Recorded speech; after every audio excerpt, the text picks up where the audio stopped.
Let's see what we got. How's everybody day today? Should have been much better. I'll let you guys speak to it. Everybody had a good day trading wise? Yeah, it was a good day. Just need to learn how to hold longer. Sold too early. Well, I think that comes with experience. First, get the winning mindset and being ability to take profits and cut losses, and then I think you'll learn how to hold some, especially when your account grows up, a little bit, and you'll have the ability to. Yeah, I'm getting there for sure, though. That's good. All right, let's see. So we hit 2 of the VPOCs today, which is good. You might want to share your screen. No, today's no screen share. Guys want the screen? I mean, it makes following along a little easier, sir. Oh, yeah. All right. Let me know if you guys can see. I actually haven't looked at a chart since. My kids are on spring break, and it's been like a zoo at the house. All right.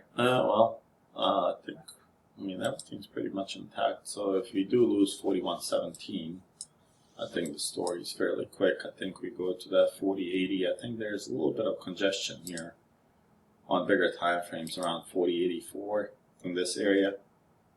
I would say somewhere in this area we're going to go. I would expect us to hold this.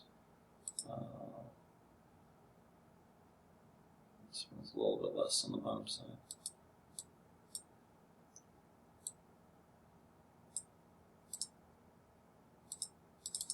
Let me just extend this one. All right, in terms of the market, and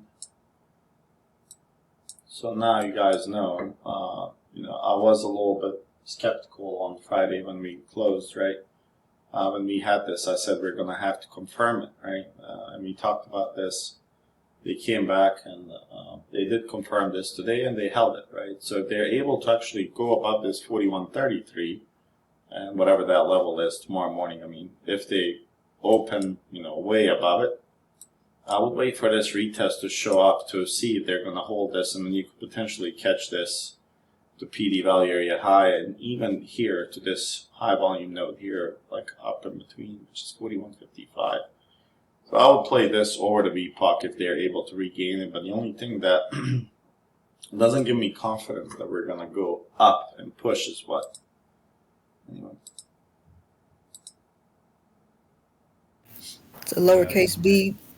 Yeah, you got a lowercase b and an uptrend, right? So they can consolidate this, right? So as of right now, if you guys look, excuse me, I just have an insane amount of congestion. If you look here, right, this was our level from before. Like, remember, we marked from here to here. You guys recall that? And we had the template on 95, which was here. We're inside of that right now. So we're right outside of this 195 VA here. And then if we go 99, it should be somewhere here. That's 41.55. But now, since we went, above this level where we grab, it's okay if you grab this. You could even grab more if you like. Let's see how far this goes. Go 2 hours. So you could literally grab this whole thing from here. I wouldn't grab this peak here, and this would be it. You can grab this and see, and there's that level 39.87 that we talked about here. That was a big level where we had the bounce from. I wouldn't be shocked if we were headed there now.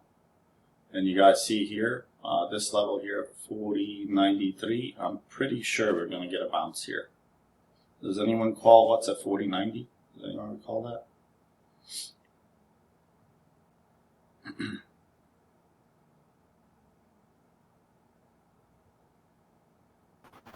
August value area low.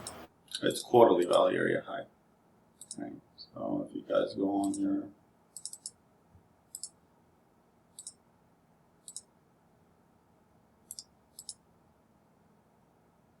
here's your quarterly value area high right here, 490 on market, so you guys see it.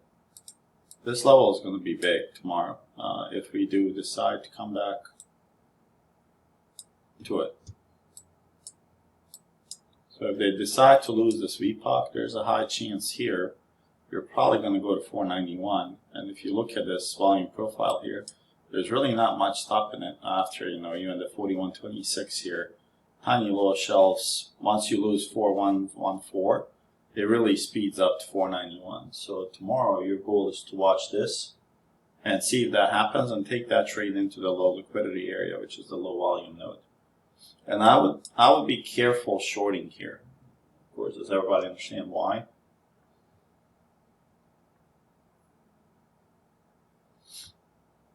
Support resistance?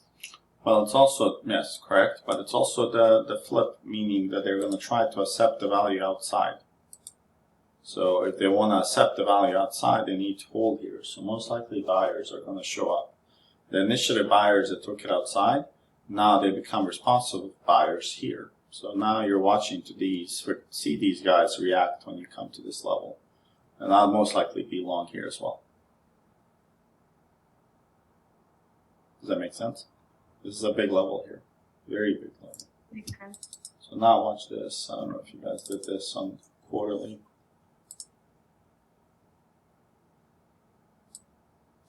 This is our quarterly, you know, the 2 sigma here.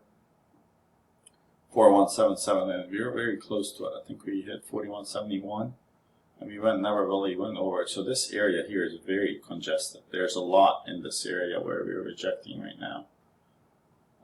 So honestly, it should be a fairly easy if they continue down from this lowercase b.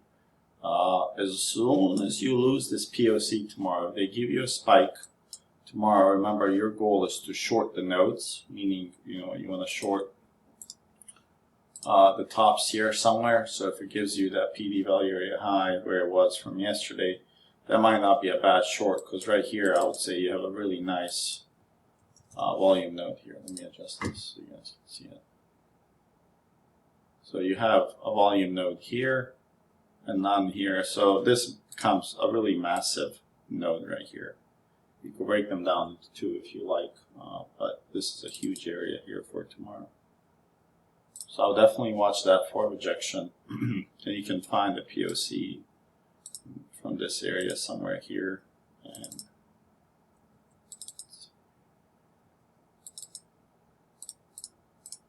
should be whatever that level is right there. So 4151 or something like that.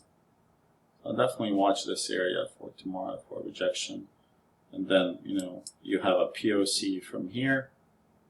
That was a VPOC. And if you're under it, and you see how we are squeezing here in between the two levels, I say whatever wins first is going to get a couple of points.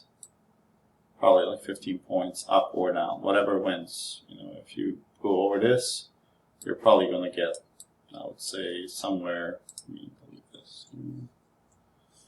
I would think you're probably going to push somewhere to here, so 43, probably 10 points to the upside here. There's some shelf here, and then a little skinny here. So I would expect that to happen if we go over this level. I'd be interested to short here unless they show some resilience, right, and, you know, ability to really pump it. And then heavier fibs here, right? So that level 43 that we just found matches to a dot on that. And this is our all-time high to the October lows, 4155. And you guys see how we rejected it, now we lost it. If they do come back to retest it, that's actually a pretty good short. So that's your area for a short, would be this spot here. If you see weakness and they're pushing, this might not be a bad spot, but you know, if you see them dancing and flirting, trying to pop over this level and auction higher, they might, because the day prior to that, you see how much there's no volume here. And it's not like it's a lot here. A lot of volume is on the bottom shape. So they did not like auctioning higher here. Obviously, once they, you know, kind of auctioned here higher, once this level was lost, it was fairly clear that we were going to dump. And I was actually short on this level here at the top. So any questions for the plan tomorrow? So you can go along here. If I was to really, really go along, you will have to reclaim this PD value area high. I would not feel comfortable going long unless 41.55 is taken out. And to me, it doesn't make sense. I'm going for 6 points in between. I'd rather wait. I want to see them in the auction higher than this, hold it, and then you're still playing. What it's like maybe 16 points to PDH, and then your PDLs. You're leaning more down than you are up right now. So I don't think there's a question. Let them go up. If you don't want to short at the top, then you want to short once you lose this POC here. And it might be a good day here. Okay. There's still a lot of epochs below. There's this POC here. I'll mark this so you guys know what that is. And we have a bunch of epochs. So if we lose 40.80, for instance, guys, there's really bad structure here. All the way 40 points, and you lose that. Look at the structure here. There's really not much at all. And I mean, you can just draw the FVP from the bottom.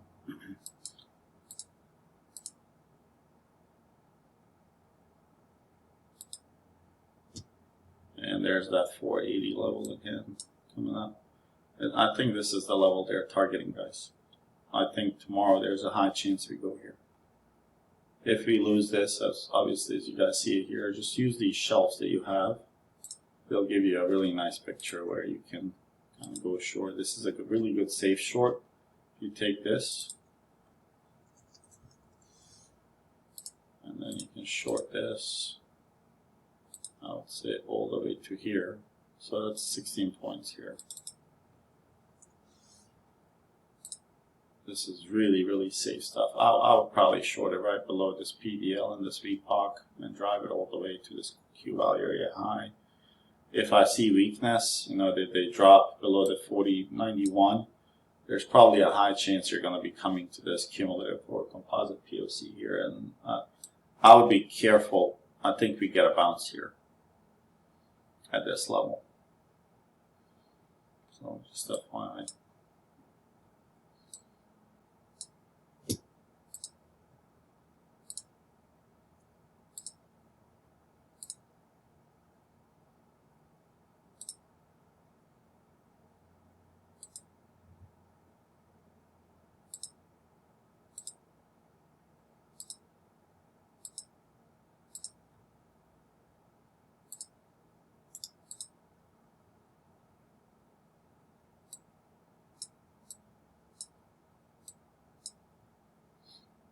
I mean, I really think they can pull that off, bounce here, regain, and then potentially go higher. I really do think they're going to go for February value area high at some point before the next dump comes. But let's see. But you guys see this shelf that's fairly massive now here. Let's see what they do with it. That POC shifts from here to here. What do you guys think? Why that happens? Remember, from here to here, I had it. If you look at the areas I'm selecting, let's say I can select right from here to the high, and the POC is here. When I shift this all the way to the right, why do you guys think the POC shifts? Is it a good thing or a bad thing?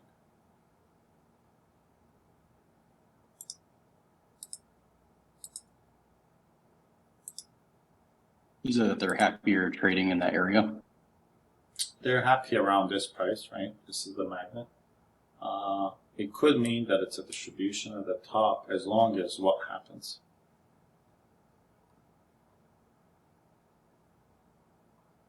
How will we know this is distribution now since it's shifted? Okay, what else you can? Of course, if we break down, but it's too late. As long as we're below the POC, that's telling me the buyers are not willing to bid above the POC, right? Just like when you open the day prior, if you're opening above the PD POC, your sentiment's somewhat bullish. That means the bulls were able to go over that magnet and bid higher than the normal price, right? And if you're able to go over a composite profile, just like we did, where's that level that we had? It was 3988, the massive POC that we had for this area. 3988 to 75. Yeah, this one right here. So just like this POC, we said if you hop over it and you give us a retest, you can really take off. You guys remember that? And obviously they really took off from that area. So now if you're unable to reclaim this POC here in the new area, well, most likely you're going to be testing, I would say, the extreme of this value that you had on the upfront, and look where that lines up, the green line. You guys see it? Lines up with what? With the composite POC that we had for almost, 4 months? This is since August 22nd, 2022 now. So if they're unable to hold this or bid higher, they're going to bring it back to this level here, 3988. It's probably in the works now.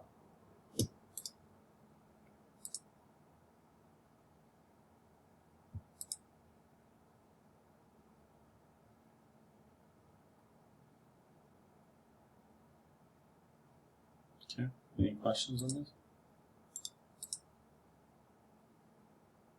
We gotta lose this level, I guess, tomorrow if we want to see a really flush. 4080 creates a flush, but I do think they're gonna bounce it here. I'll write it down here.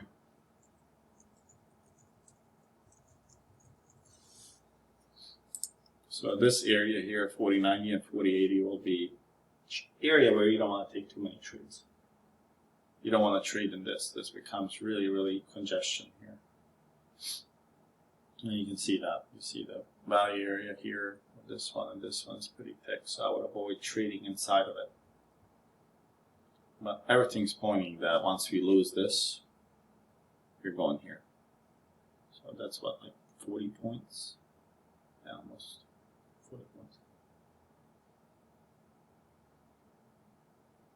Okay. You guys need NQ? Well, these are old.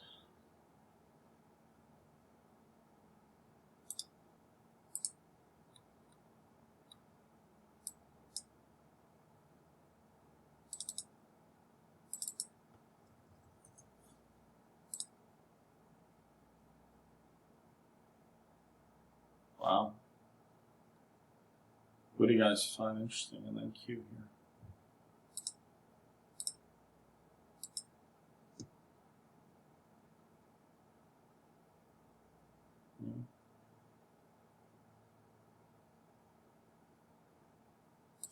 You have 3 POCs there lined up perfectly. You don't even need this to tell you. So once you lose this, there's a high chance you go to the value area low. So if you trade this, just take a look at your range right here. Not a bad range to trade. Look. So 13271. So if they lose this, high chance you go to 69 here. And then, I mean, you can do the sigmas here. Here's your sigmas. And what do you know? Why did they reject this last time? Right on. And I mean, these are your key levels. You lose this, you're going here. You bounce here, you're coming back. You regain it, most likely you're going here and here. So it's a pretty easy setup of NQ, honestly. This might not be a bad play for tomorrow. To just watch this. But this has, I guarantee this has a lot of bad structure right here.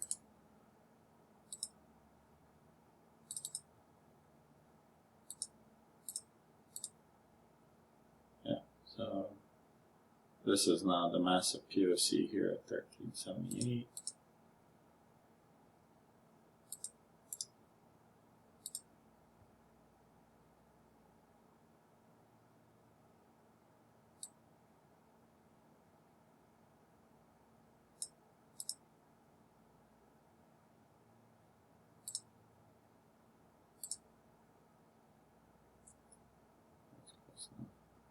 So I'll definitely watch this tomorrow, guys, or tonight. If it loses this, then you can see anytime it lost it, there's a high chance you're going to come back to this block line here.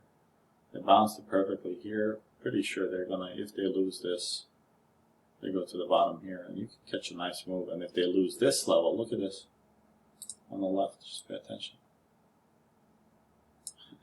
Is there anything stopping you to hit this level?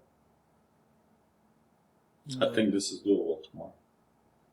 When I say Shorty, doable, have you been?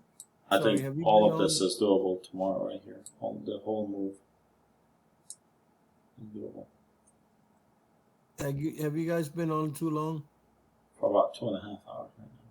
No, come on. Yeah. Seriously? Yeah, man. Oh shit. Nah, man, I just got out at 9, 20 minutes ago. Oh, good. I didn't miss much, right? Basically. No, you didn't miss much.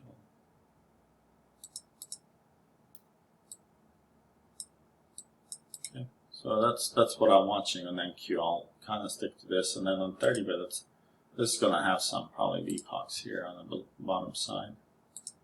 There's one. Pretty sure there's one.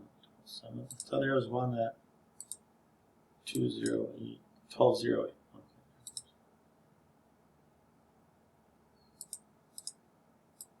Okay. This is just really good structure here.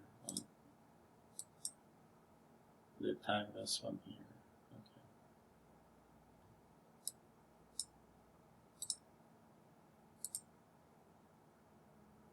These are all VPOCs. That one's not. This one is. So only 1, 2, 3, 4, 5, 6, 7, 8, 9, 10 VPOCs left. They finally came down today with some volume. Yeah, it was a good day. Nice day. All right. Well, this is what I'll watch tomorrow. Probably the key level I'm watching. And if this starts moving, I'm gonna play this over MES tomorrow. Because this has a potential to really, really dump tomorrow. I mean, look at these value areas here. Even if it gives me this, that's 80 points. Okay. Apple, I don't know. I think it's setting up for a disaster. Let's see. You guys, Tim Cook's been selling like crazy.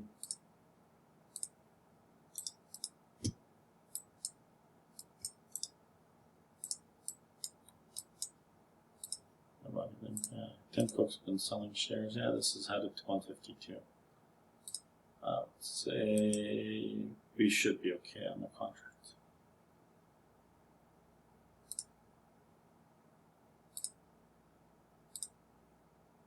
Yeah, it should be good.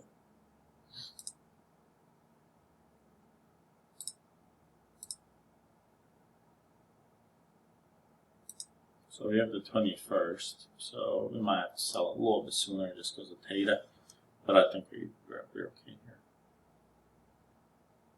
And this does not show a lot of confidence here.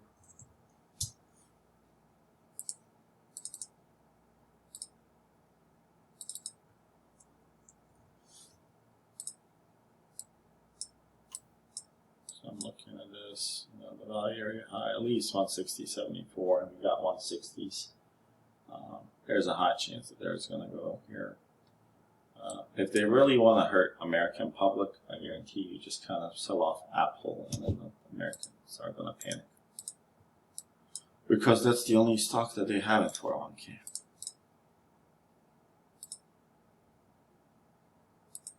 And what could you do here? Anyone? What could we do here to give us a better picture?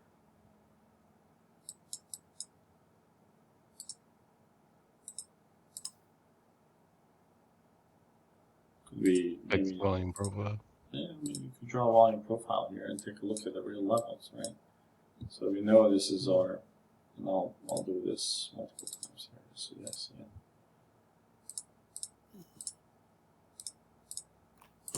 So here's our first sigma, and I'll just do it again, same thing. Mark zero. The second sigma.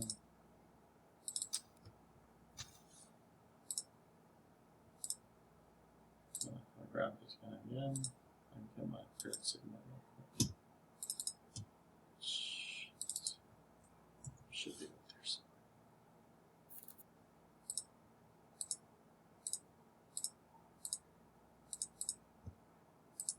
And here's the kilos. We came to the extreme in August. Now, that, you know, if they decide that they want to push this here, they could, right? Very well do that. You guys see where they're rejecting? They're always going to protect these zones at first. Now, there's a skinny belly. I think I've said this too many times. Anytime there's a skinny belly, they're going to first protect it. Once they fail, and initiative sellers, or in the case buyers, if it's on the upside, come in, they're really going to get destroyed from that area. So from here to here, I would say there's a very strong chance that's going to happen. I think they might stop here and trap some more bulls here, and then I think they, you know, pave the way towards this POC here. This would be like 148, 150 area. Okay. So this would be Apple, what I'm watching. And literally, this is all you need right here. Maybe you don't need all three of these, but you get the reason why I did that.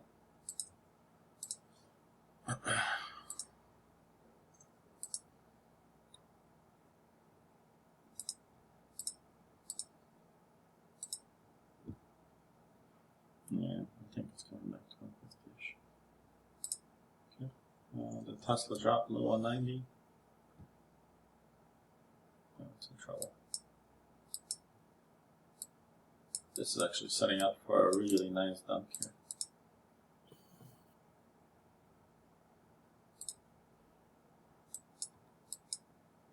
Why do I say that? Does anyone know? So we had this sell off, right? Not that one.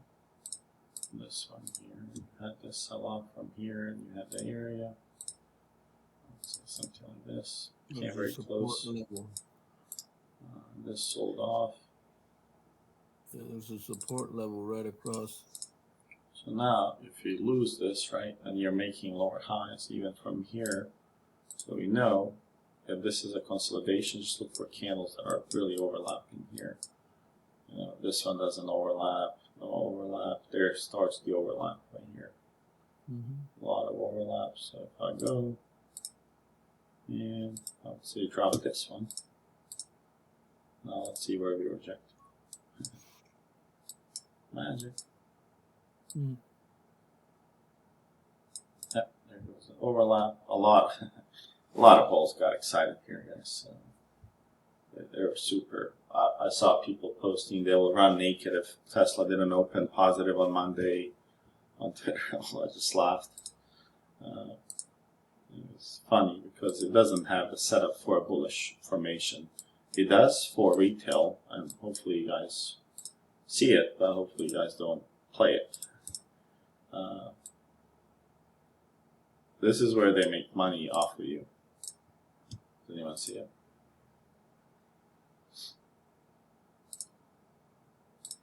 So this is how they make money off of retail. They give them this. Oh, look, retail goes ballistic. Oh my God, it's an inverse head and shoulders. Well, and they look for liquidity exits as you were doing that. If there's any potential war, I doubt that you guys are going to be going to the Tesla dealership. Okay, and then take a look at the weekly here. Anything unusual here?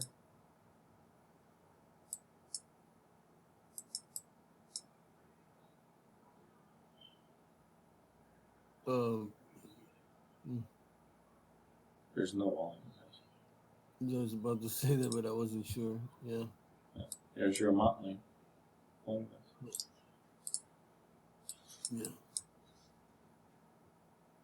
Well, increase. This is just a slowdown in selling, in my opinion.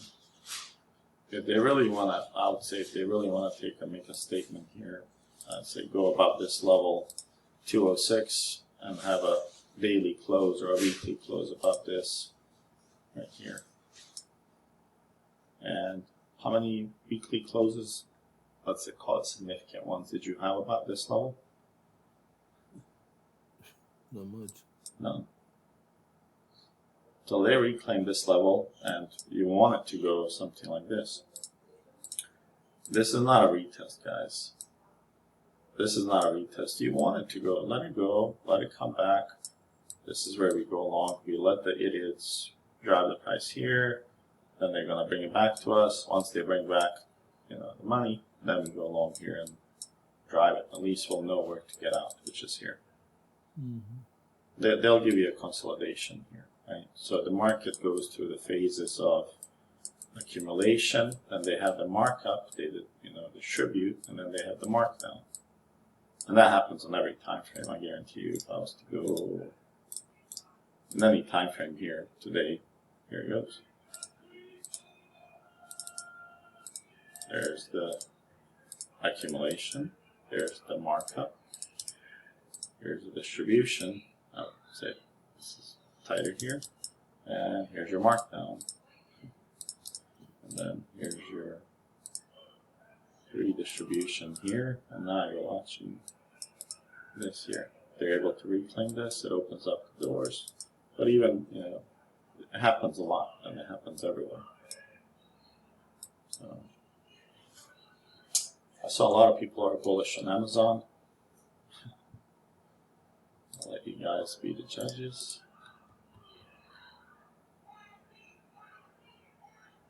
What is very bullish here?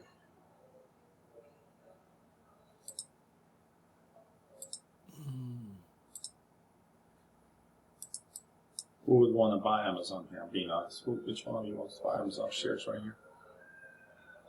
No, I wouldn't. I would wait for it to come down.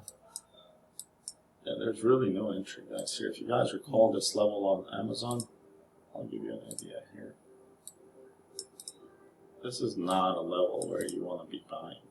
Nothing looks clear there. Right? Look at this hammer candle that you had here last time. You really have no business till this guy's out, meaning you take him out completely. Mm-hmm. And if this is not out, he has to be 114. For me to buy something, it'd be 114, come back to it. Then I'll go long, but then you would have to defend this right here. Mm-hmm. Does that make sense? Yep.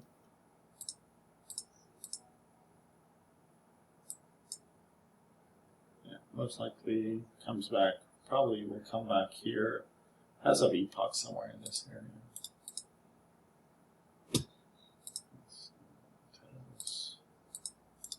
670. Okay, there's one at 107 right here. So I wouldn't be shocked if they want to tap this, and that's okay. This would be a really good swing short. And I mean, they have more epochs on the downside than any other shit that I've seen. 1, 2, 3, 4, 5. And now, watch this. What ticker is that? Huh? What ticker is that? Amazon. Amazon? Oh, okay. Wow. So, I just took the composite, and what do we say about composites and value areas? When you have multiple of them, what are you trying to pay attention to when you're comparing to the dailies inside that range? Anyone? When they're overlapping. Well, how many value areas printed below the composite value area low?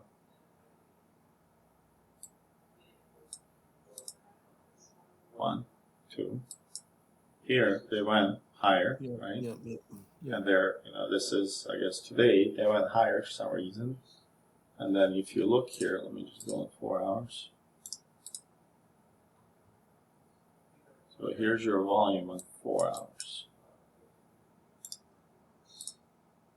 So you have the increase in volume and a small body. Right? We know that's an anomaly, right? And then you have a small body with a bigger body. So you have less effort, but you have a bigger result. Yeah, that's also an anomaly. That doesn't happen, right? In the stock market, that doesn't happen. And people that are ICT lover, so that's okay if you are. You should recognize this. Right. I'm not really bullish on this. I have shares, but my shares are here, not here. I wouldn't be buying this right now. McDonald's may not really want that stock. I really want it, but not here. Hell no. Oh my god, not here. Look at this. Short here. And look what they did. They bounced every time. I don't know the last time I charted this. And there goes bounced here. I think you're right, dude. I think you're right about that. And they held it. This reminds me of one ticker, CK. You know which one? Has an identical setup. Watch this. JP Morgan? Watch this. Tell me that this does not look identical here. Watch this. Just take it here. I'll take a little screenshot.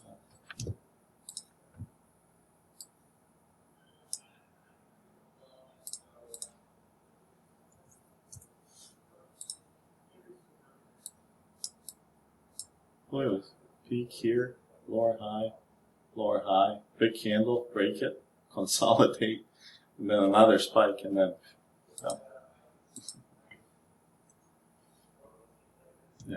I really like. I think this, if you're gonna play it, we have to check their balance sheet a little bit on this one, because they're also a real estate company. McDonald's is, so we should check their balance sheet here a little bit. I know their cash flow is going to be good, but I think we should check their balance sheet. I'll check tonight. I'll let you know. But I'm thinking this is April. I would play like September puts. And when I say puts, I'm talking about 200s, 210s. Yeah.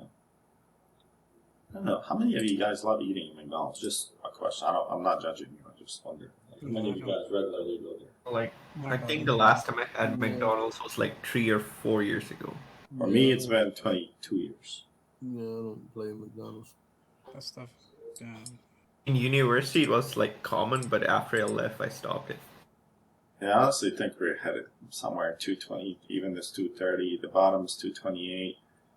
This is. Remember when I told you what they did on CAT, and I knew that they were gonna do it. I just didn't have patience to hold it.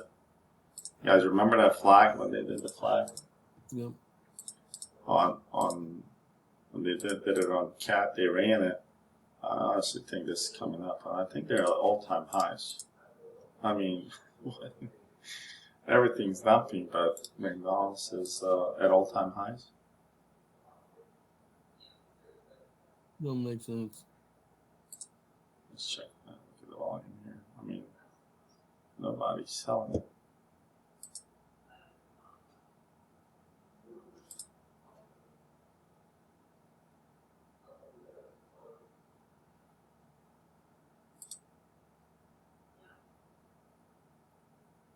Yeah, I think you're right, but you need to buy time. And I mean, same thing with Walmart. I honestly think this is also ready for a little comeback down. Yeah, I think this is ready for short. I mean, look at this consolidation, guys. This is talking about 3 years. Wow. And where do you think they're rejected?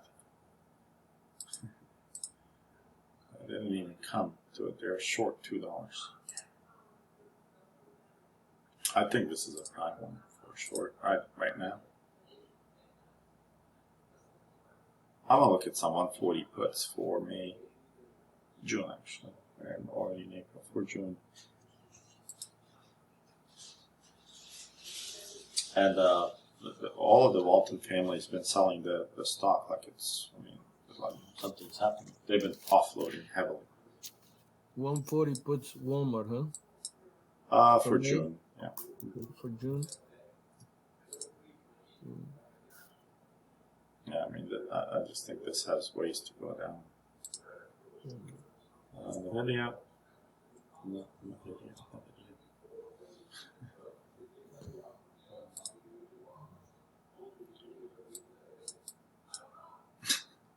I don't know what to tell you here. I mean, just beat the judge yourself. 3 months ended. Here's your volume. Here's your candle. Well, I don't believe it.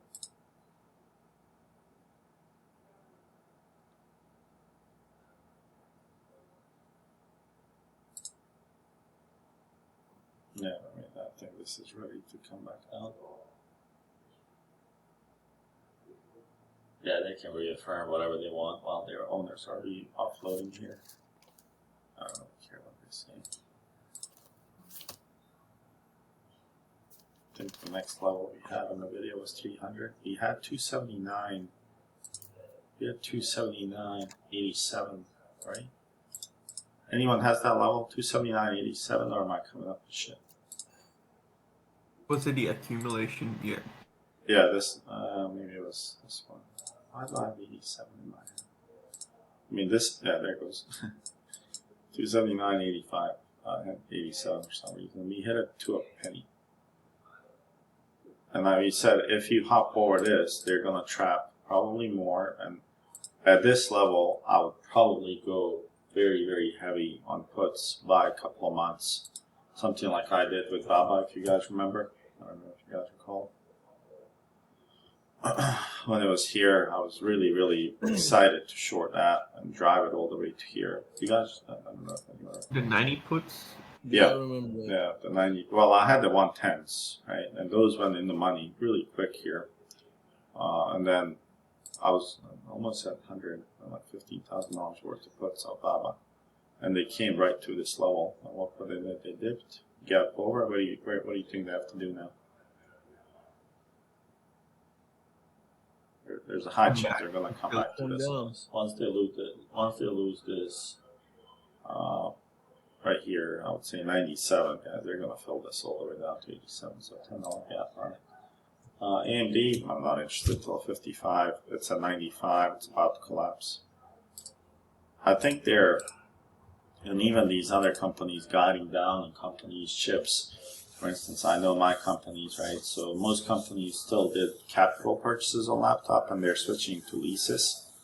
And that's a different accounting treatment. I don't know who gets it, who doesn't. But a lot of companies are slowing down on capital and expenditures on laptops right now. As they need less people and they're firing, they're also not buying as many laptops. Once this loses 94, I mean, here, I'll give you an idea. You tell me,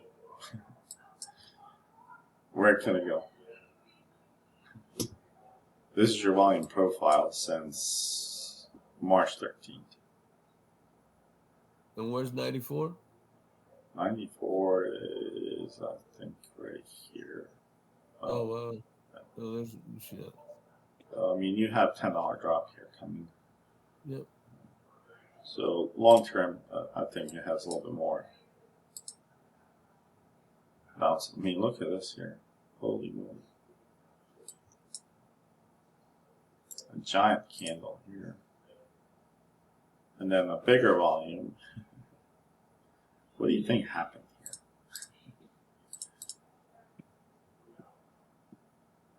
Sopped them up like a biscuit. Oh my god, they got absorbed. All these retailers got so absorbed. Poor people. I hope So one day fucking in there. So on that one, Shorty, you would wait to I'm not going to buy this. I sold all these shares from, I think we had them at 57, 58. yeah. It would need to go first 72 for me to, take a little stab at it. Like here. Yeah. Honestly, we have not accumulated long enough to go here. I mean, think about the accumulation that you had here, right? Yeah. You had almost half a year, 190 days, so more than half a year. And if you go here, right, I would say it didn't accumulate enough for this move. I think all the chips just are moving on the Chat GPT news. And honestly, I don't buy that hype. I'm not that much into it.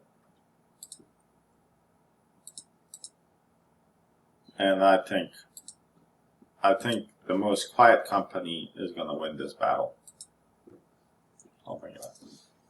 It's this company here. I think they win this battle. To me, this is a really nice bear flag for now. This is really, really nice. Okay, what's wrong? నేను మంచిగా స్నానం చేసిన మళ్ళీ దుమ్ము దుమ్ము అయితా Oh, Gotcha. రేపు చేస్తలే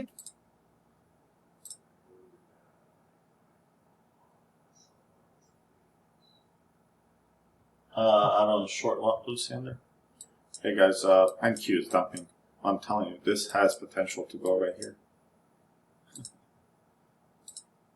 NQ,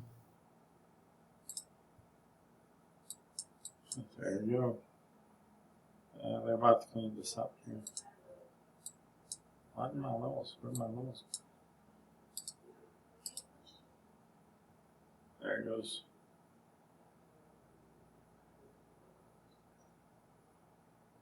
Well, those are not Google products. They bought them.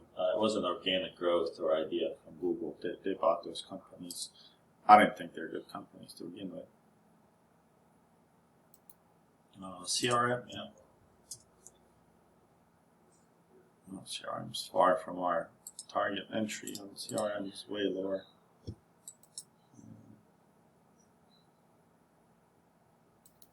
Oh, we should reject here. CRM. Yeah, this is a really, really good short for CRM. This is bad here. This reminds me of Amazon chart way back when they had that massive accumulation. Let me show you. Remember this chart? Take a screenshot of it for a moment. What I mean by it. Watch this accumulation here. Remember this? Now watch this. Not look identical. Look at this wick here. Look at this. Let them go inside a little bit. Test that and get destroyed. I think there's a chance, but that's a very bullish candle here. Let's see what they do. I think they're going to go a little bit higher. CRM. Somebody had another one.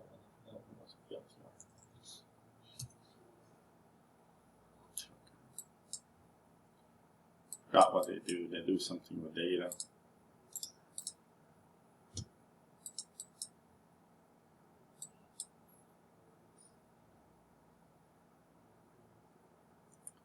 Honestly, they're just offloading this for every moment they get.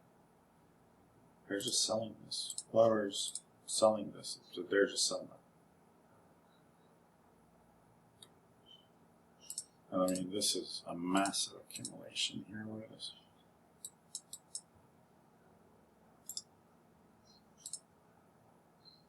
Here's 65.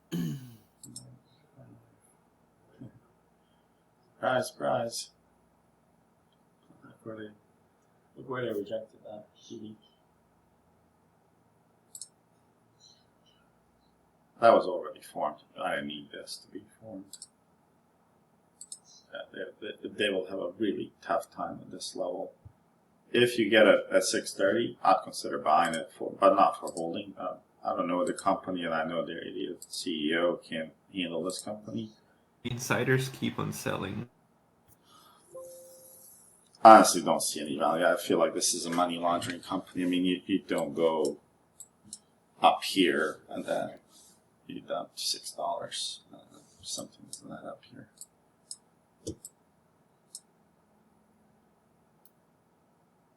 what about Oxy? Yeah, I would not buy this. Oxy is a 60. I have orders a 60. This one at $6. Yeah, not really. Yeah, I don't know what they do. Like you guys said, they do some government stuff. I just don't trust companies things like this, and if hopefully you don't have shares and you're not back holding from here, because you'll never get back here again.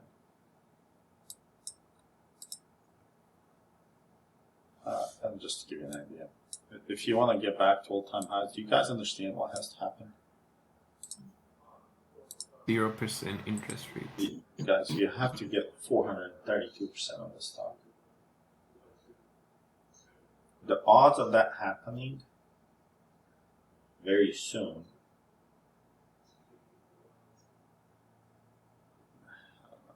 nice. It's not gonna fucking happen. There's nothing else to. This is not gonna happen. No, roll up. You can ask questions, why?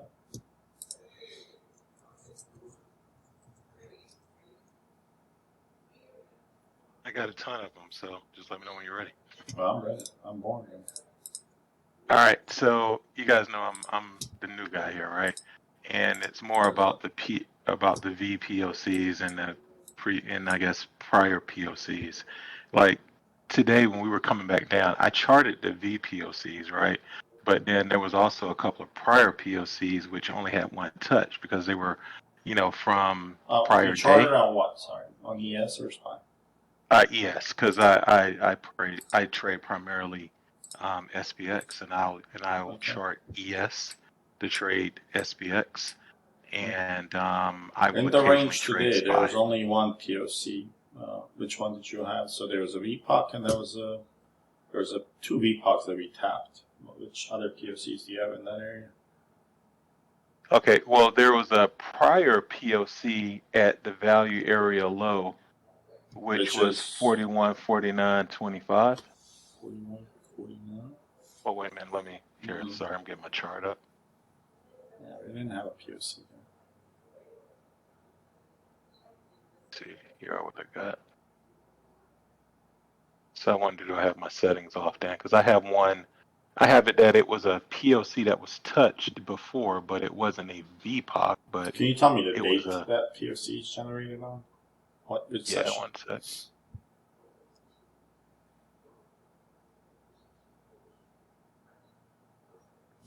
Switch 30 minutes.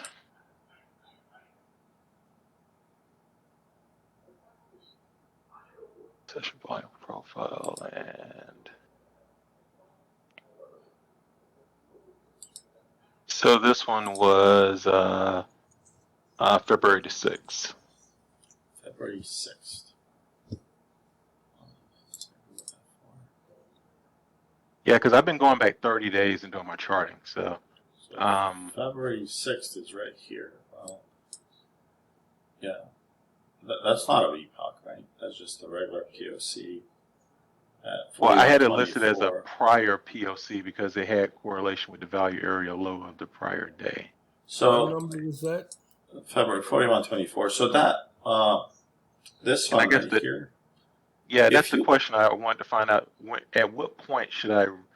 So if I understand like if there's a POC, right, that's already been touched, but if it has some confluence with something else, is that the point I want to pay attention to it? not Or, something at what past point? really that many days, right? So you're talking about Okay. almost 2 months.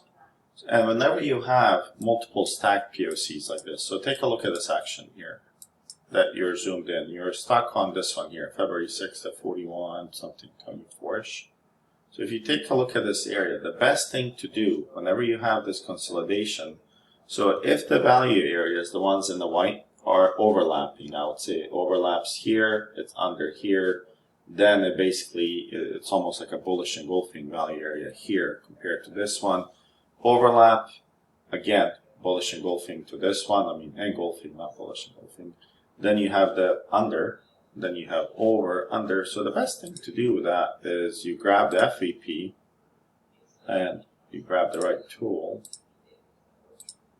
and you go to the end. Let this design and tell you where is the POC from this area. So this area had 41.28. I would trust this level to be a level of interest as you're trading or whatnot. I don't know where the price is right now compared to this. So let's take a look. 41.28. Let's see. So it's right here. That POC is right there. So this is a cumulative POC from that sell-off in February. Is it an important level? Yes, right? We usually take a look at those levels and we usually mark them. But if we are, if you're looking here, so let's see, 41.28. I thought it was 41.33. Because that would have been February POC as well, right? Yeah. See, I have one between 41.30. So there was multiple accumulation there. So I put 41.36.25, and I just drew a rectangle down to 41.34.25, just so I can note that, hey, pay attention that this will be an area of accumulation. At 41.25, we had the big time value area high. I know that for a fact. That's correct. So you had two of them. I would say you had the value area high and the value area low that were overlapping, and I called that out a night prior, right? So it was this area, value area high, and this value area low. Do you guys remember there was a little green box? I actually removed it. It was here. Yeah.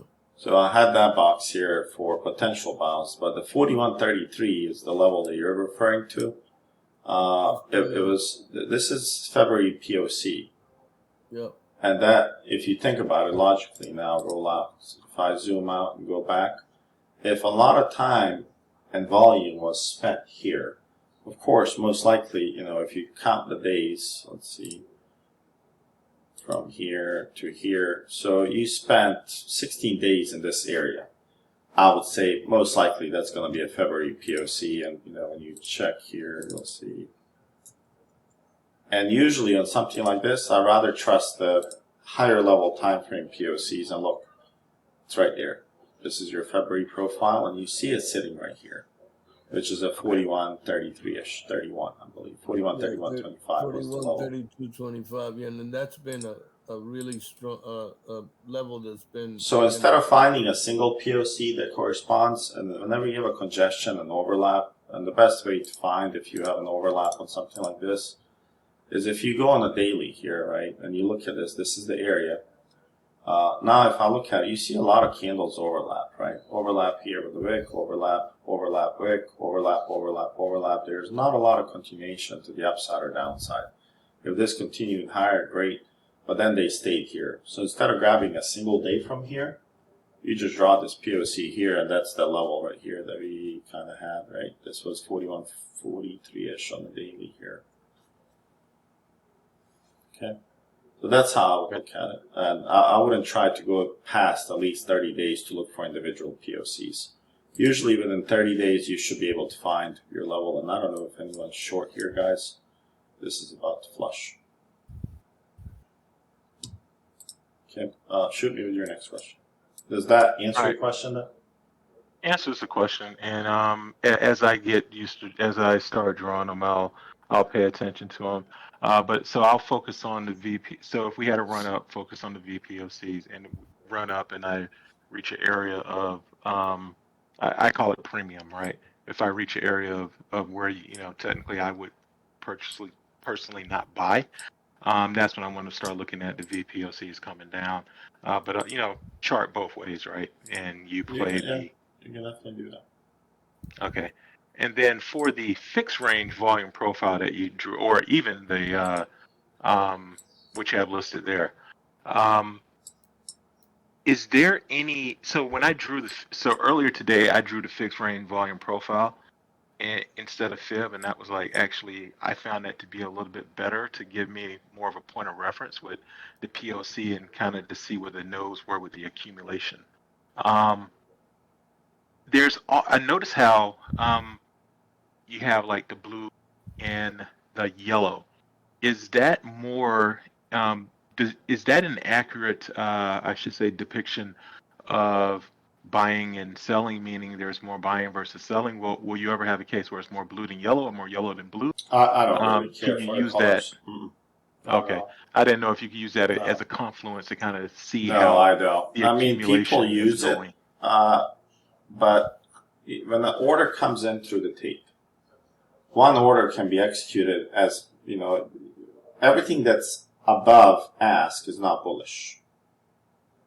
And it doesn't mean that they're trying to buy and push the higher market. It's not really directional. That's why when you see a lot of flow and people are like, man, it's coming like Amazon flow, it's coming above the ask, they're selling puts. How do you know what does that pair with in terms of bigger picture? Let's say I'm managing AUM of $1 trillion. And I need to hedge my position and I need to sell some calls to spike, buying. People see a huge order come in. What does retail do? Most of the time they just buy the same crap and they follow. Well, if they need to do that, right, they're probably going to be shorting and selling stocks as it's going up and they're filling the orders, right? So they're driving the price higher. They get rid of the shares. They calculate they can lose some risk here. And then as they reach the top, what do you think they do? They sell the shares, they sell the puts, and they sell the calls. They sell more calls to the people. They buy the calls, and the stock goes down because now they offload it. So that's why I don't trust this blue and yellow, because it's hard to tell, to have a matching order, to know was it really the intention of that order. Was it a sell? Was it a sell hedge? Was it a buy, manipulation? So I don't use it. Usually, I keep changing these colors. But I actually deleted all of them here. You usually have one color only. I usually have one color, yeah. I don't know why, but I'm actually in the wrong chart, that's why. Yeah, I usually have one color. I don't like color coding any of it. Okay. Yeah. So I don't know if that answers your question, but I don't use this to decipher buy sell. The best way for you to decipher buy and sell is this. Let me hide this for a second. If I know we're moving down, right, that means people have to be betting less, correct?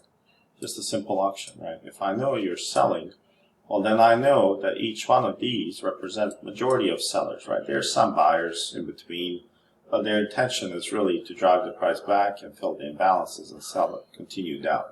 So in a trend down like today, well, I'm just looking at these sells from here to the bottom, and that's what I'm trying to play.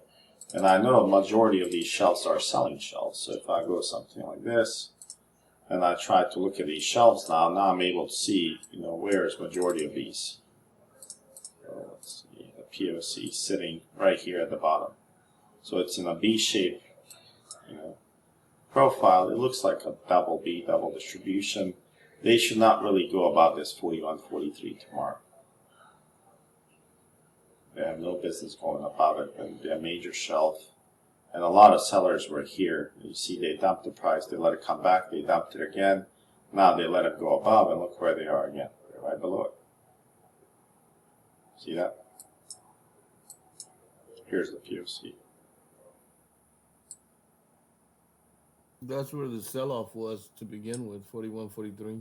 Yep. Back in February. Yeah.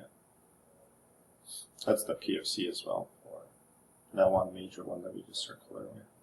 That makes sense. You use the FVP to gauge the interest of buying and selling. So now if you take a look at this, remember I mentioned, I don't know a lot if you mentioned, if there's a lot of accumulations after hours like this one would think, man, what a major accumulation. When you come back here, I potentially go long here. And that worked, right? Because it had PD value area high, had a really good bounce, 63 points, 263, and it was good. But now if you look at this, if I just grab it from here to here, here's your shelf. Let me just make sure it's not extending. So the POC is here, right? And I don't think it's mainly because of this section right here. They didn't accumulate that because when it happened, then you're telling me that this low accumulation here drove the price and you lost this right here. That doesn't make sense, right? So usually what happens is that they create the tests in the market. So from here, when we started going up, I would say even below here, somewhere here. When they started, they tested the price. They're like, oh yeah, we can create some buyers here.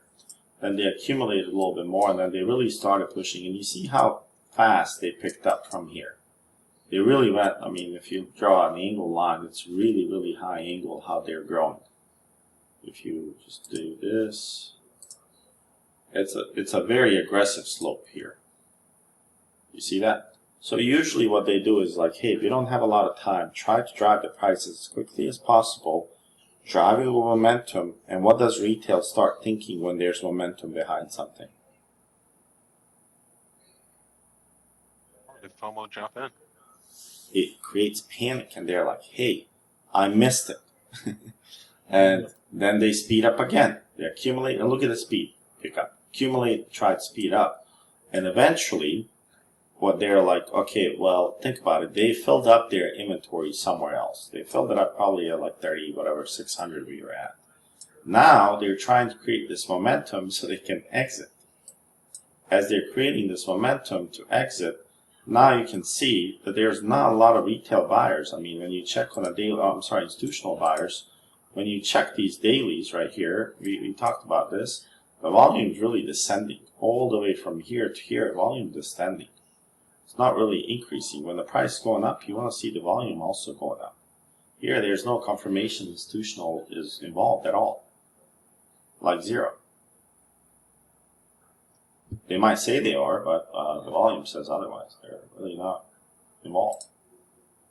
And if you check now, so if I really want to see, hey, where are these buyers and sellers? I know my chart looks pretty crazy now with all these drawings. I'll fix it up before I post. I can do this, and I can say, hey, a lot of your accumulation and buying really, really happened at 39.90. So this whole run up here that you had, there's a high chance that we need to come back and retest this. At least come back here to this 40-44 VPOC. That'd be good. And if you defend that, which would be the bottom of the channel, if that happens, I don't know, maybe 7th Friday. Well, Friday we're closed. Maybe Thursday, tomorrow, if this happens to come back to this VPOC, they'll have a bounce here. And if they lose that level, then you really, really start opening up the doors. Then different type of traders, the ones that trade channels, breakouts, they're going to get in short. As they get in short here, this is where I'm thinking to buy. And if you drag this all the way to November, this is not going to change much. This line here is not going to change much. This has been a pivotal line for about 6 months now. So I would be a buyer here again. Okay, does that make sense? You have to start thinking more about institutional side and are they involved or not. They're not going to be involved here and buying at the top, I guarantee you. If you're a portfolio manager and you're given a couple of $1 billion or a few $1 billion, most likely you will not buy here at top of the value. Yeah. Do you guys ever do confluence with the actual 10-year and 2-year notes to? I do look at the yield and see what they do. Yep. But I just think that they're trying to also manipulate that. They've been doing reverse repos. They've been doing a lot of stuff to and the balance so they're sheet. using that to manipulate the flow, right? That's well, what I've been noticing. Exactly. Yeah, they're using that, so it's really hard to judge at the moment. And I honestly think we're just in a very big currency war at the moment. Yeah, because the 10-year note spiked at 957. It had a tremendous spike that you normally don't see, which normally means they, repoed the hell out of it. And then from there, the market dropped, which it was quite abnormal for looking at the 10-year note. Yeah, and I would think the dollar is, I pay attention more to dollar than any of the breadth indicators now. Because the dollar is going to have to strengthen against all of these currencies that are fighting it right now. Right. So if I was to kind of think about this, I would say, hey, from the lows here to here, you need to defend this area 101. So tomorrow, if they reclaim this 101.985, I think they have a potential. And you see how I don't know if you understand Wyckoff, but they did a spring here, really, really good spring here. They went below it and they kind of ripped higher. So I'm thinking they're going to do a similar pattern here on, again, we're approaching, I would say, almost extended gains on S&P or SPX for the past couple of runs here. This is a very old chart. Yeah, I'm on a really old name here. So, yeah, I think we're ready to come back down. But yeah, you can definitely use the yield and look at it. I just feel like VIX is no longer a tool of choice, at least for me, to gauge, indication of the market, the breadth. And you can definitely use what I like to use, and we used it here till they started running, is that you combine Apple, Microsoft, Tesla, say NVIDIA, Meta, Google, and Amazon, and you hit enter, and you get a nice little chart of all of them together. Right, and instead of using the NQ, I can use, if these guys are moving, the market will be moving. Right, so I usually look at the big boys. We call it the combo, right? If the combo is moving, there's a high chance the whole market's gonna be moving. So that's at least what I've been doing lately. Here. Yeah, I've been strictly just using futures and paying attention to the 10-year note futures and the 2-year, just to get a gauge on directions for longer term, right? No, that's correct. I mean, think about it. It's inverted. It has a nice inversion now, and the experts from the Feds are ignoring it. They're saying that it's no longer relevant and that it's not an indication of a recession, right? It's like, don't piss on my boot and tell me it's raining when it's worked before many times. I don't see a reason what changed, but hey, maybe we're wrong. Yeah, I have some access to some stuff I can't really it's one of the things I can't trade off of. But yeah, they're about to start pulling arrows out the quiver. Yep. Yes, they are. And it's gonna get a little ugly. As my friend says, don't worry about gold, worry about the water and bullets. That's funny. My wife was like, "Why did you buy some water distillers?"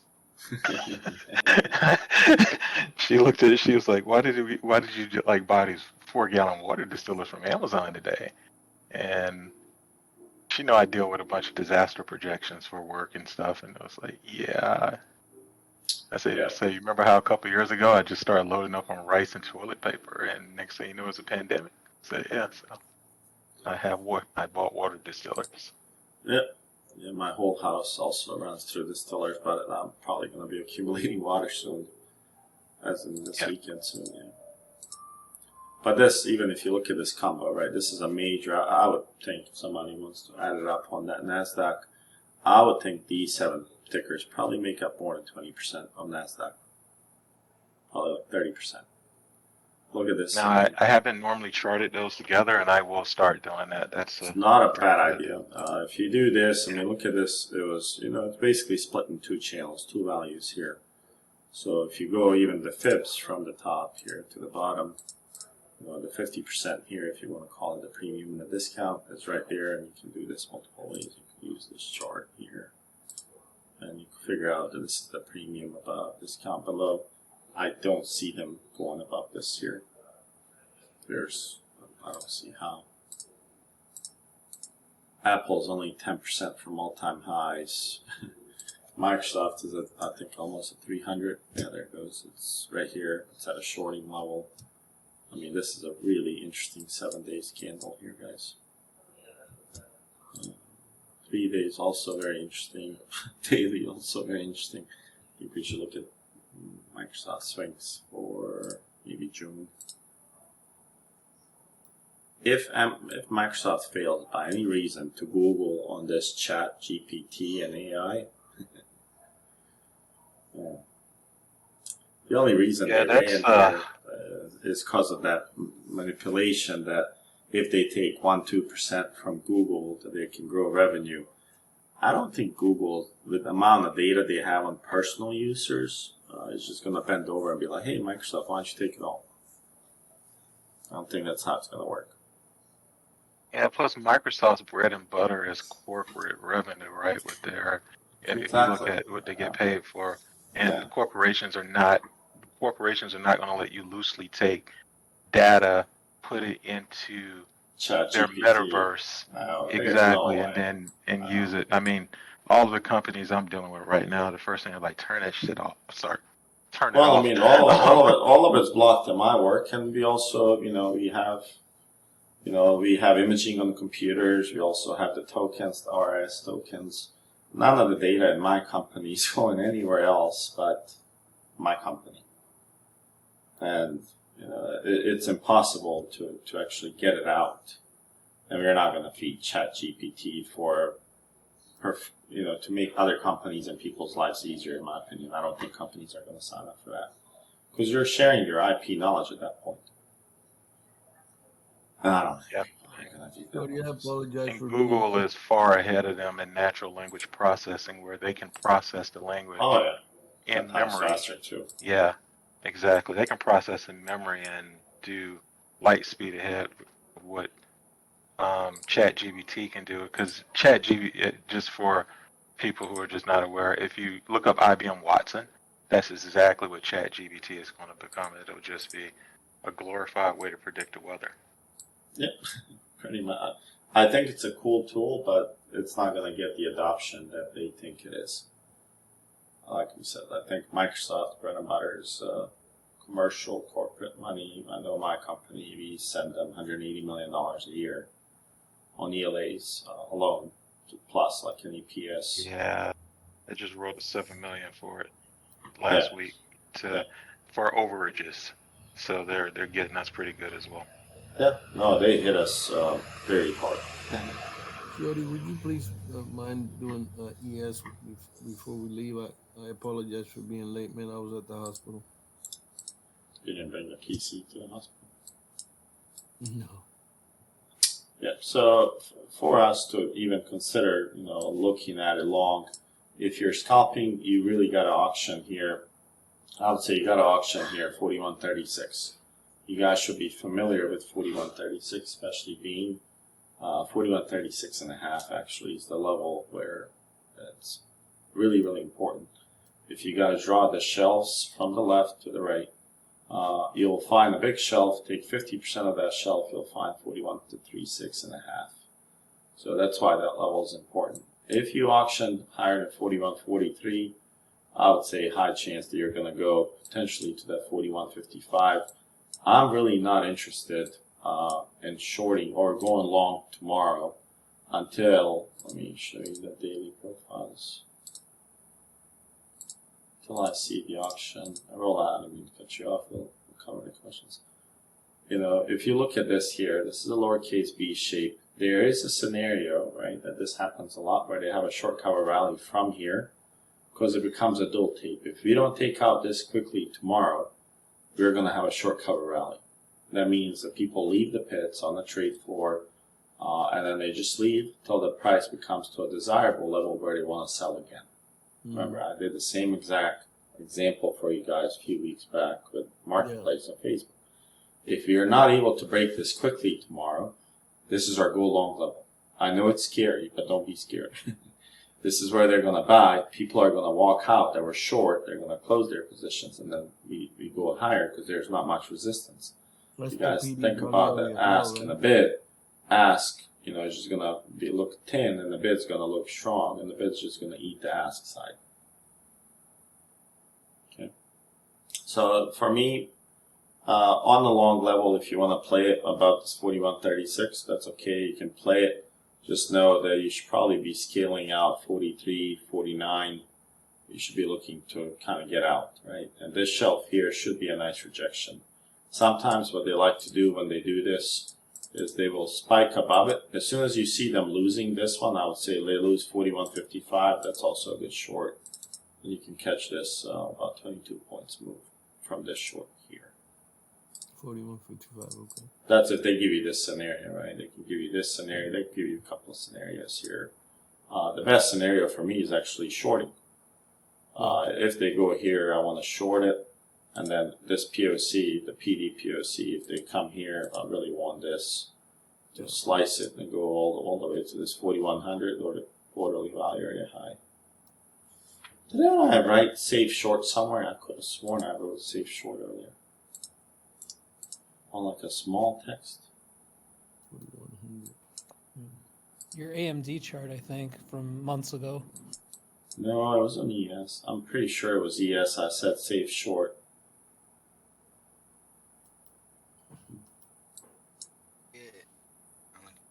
I'll check. I have a video.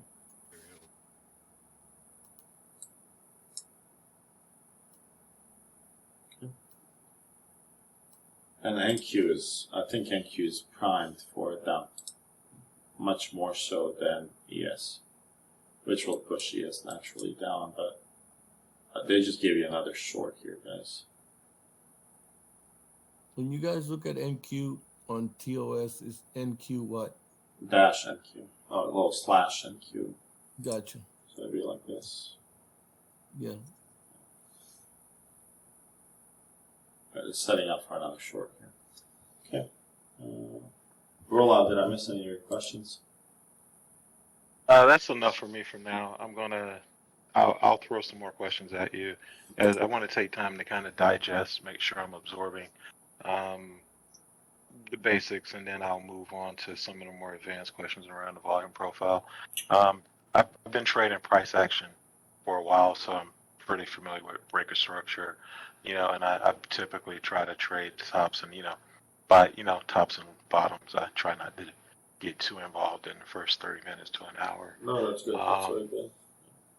So this is just a good natural progression with me, because there have been times that, even though, all right, I identified, all right, here's the premium, so here's the time where I need to go short. There's still times when, and this may be something with me, given I have autism, in my mind I've said, all right, I believe I formulated a thesis that says price is going to go here. But then sometimes, I don't see it quite go there, or I see it quite go someplace else. And for me, if I don't have that visual representation, it kind of throws off some cerebral processing for me. And so it's kind of good that now I can actually see in the nodes and kind of, and doing the fair range was very helpful today. Just following it with the nodes and understanding, all right, while I may have thought it was accumulation here, no, this is where I need to be focusing on. Yeah, so that was extremely I think helpful. you will get Way better than drawing fibs. as you realize, there's only 3 components in stock market, and I think everyone in this Discord now knows, you have the time, you have the price, and you have volume. Those 3 components move the markets, and they basically equal value. So when you take price, time, and volume, that equals value, right? And time regulates the opportunity, price is used for discovery, and then volume is used for confirmation. So once people, and it's deeper than what I'm telling you, right? I mean, there's more to it than just what I said there. When I say opportunity on time is real. Sometimes it's there for a short period and it's gone. If the volume is not confirming, just like when I asked you guys those 4 questions, like even today, right? If the volume moved down, as we were moving down, how did volume react? Well, I would say as the volume was moving here, we increased volume. Right? So here's your volume here. The candle did not really correspond correctly to that, but it did. In fact, that there was a huge tail on the top side, right? I wish the tail was not as big here, that they were able to push it a little bit and close it, because it leaves it a little bit more in indecisive direction here, at least on NQ here. I guess I'm on NQ. So those 3 components, when you put them together, right, and when you really deeply understand all 3 of them, especially the price discovery, since you're a price action trader, as individual traders, we don't want to be price discovering new levels by ourselves, right? Meaning, if there's a resistance, let's say here at 1322.71, I don't want to be the first one bidding over it. That's not, I can't move that market. I can't manipulate the market to tell them to go higher. The best thing I can do is let those people with larger orders and larger, wallets kind of go in there. Let them break that in, and when they bring it back down, I'll hop in and defend it with them.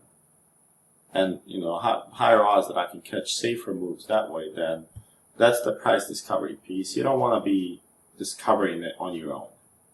You need others to discover, and you're just there to eat the little crumbs and disappear. Until your account goes into a couple of $1 billion and you can have notional values of a couple of $1 billion on orders on SPX 0DTs, you're not going to be able to influence the market, right? So that's why price discovery is very important. And then when you think about the value that it creates, well, I rely on value a lot, right? If you're at top of the value, especially the 2-3 sigmas, like in this case, I have no reason to buy it here, especially when I'm grabbing, a couple of day POCs. Other time frame buyers and sellers are going to be present. I don't have to buy here. I'm pretty certain they're going to be selling as well. They see no value to drive it higher. If they drive it higher, right, that means they bought it much cheaper. So, I think when you look at the price action itself, right, on the longer time frames, you're going from like, what wasn't that, 10K or so? 10.7. So from 10.7, if they load it up and you're driving it here, this is great profits for a company trading on these contracts. So there's a lot of value created. And when you look at to the left, you're approaching resistance levels. On 3 days, you're hitting a couple of value areas. And if you start charting that way, when you think about those components, what did it take to get here, right? How much price, movement, discovery, was the volume agreeing on this? And how much time and opportunity do you have once you arrive at the level is where the market knowledge of a trader comes into picture. Hey, I'm going to go short here on this time slot, or I'm going to go short tomorrow, but the opportunity might be gone. So understanding those three components on a deeper level will help not only you, but I would say all of the people in Discord. Because a lot of people just see candles, right? If I look at 3-minute candles, each one of these in my head, I create a story for it, right? There's a little guy on my shoulder telling me like, oh, okay, well, you're going here nicely right off of this level, and you're coming here. What happened here? Like, why are you having wicks here on the top?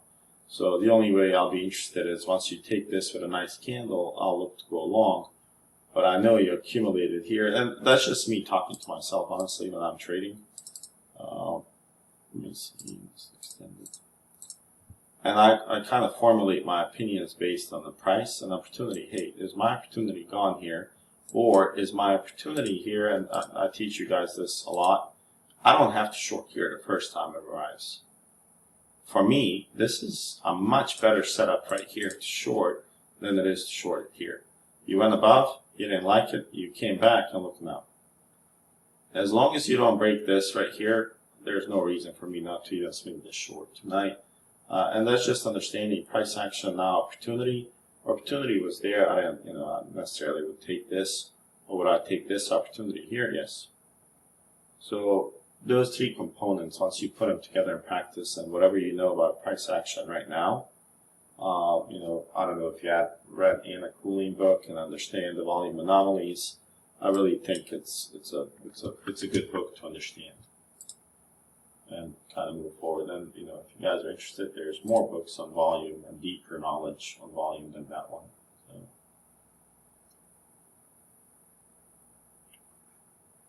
But that's all for me, unless you guys have questions.